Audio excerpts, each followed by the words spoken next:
Hi all, and welcome back to the channel. Recently, the Game of the Year nominees were announced. There's been quite a bit of controversy surrounding this announcement, and in this video I'll discuss what happened and share my take on it. To be clear, I won't make the case here for Dragon Age, since I don't think it should be a Game of the Year contender. It was just the game I was playing while I needed footage. Regardless, my take might not be what you expect, so I'd love to hear your thoughts as well. Let's start with this year's nominees. The nominees are Astro Bot, Balatro, Black Myth Wukong, Final Fantasy VII Rebirth, Metaphor Refantatio, and Elden Ring, Shadow of the Erdtree. It's a solid list with some great games.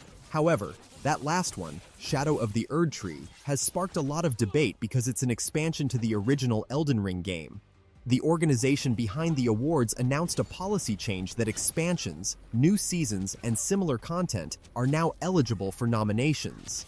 Many people disagree with this, arguing that expansions are easier to develop, often less innovative, and shouldn't compete with full standalone games for Game of the Year. They believe expansions should only qualify for other categories.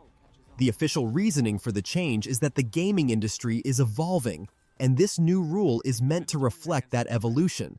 Before I share my thoughts, please consider liking and subscribing to the channel. It really helps me out. Now, here's my take. I think it's completely fine for expansions and new seasons to be eligible for Game of the Year. Why not? If an expansion is an incredible achievement that blows me away just as much as a full game, it deserves recognition on the highest level.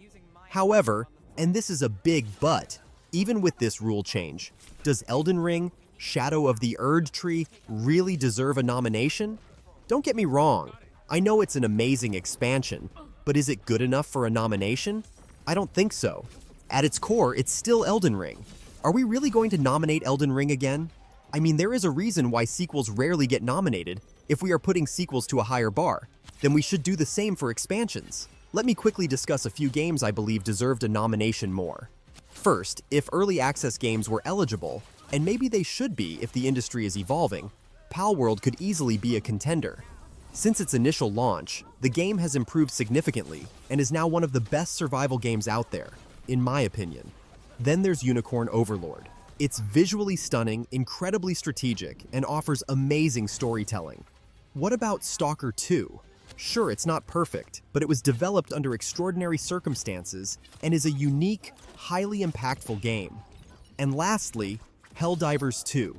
This game is absolutely insane. It has depth, it's engaging, and it doesn't take itself too seriously. There's really nothing else quite like it. To summarize, yes, expansions and new seasons should absolutely be eligible for Game of the Year if they're truly exceptional. But in this case, I don't think Shadow of the Erdtree should have been nominated.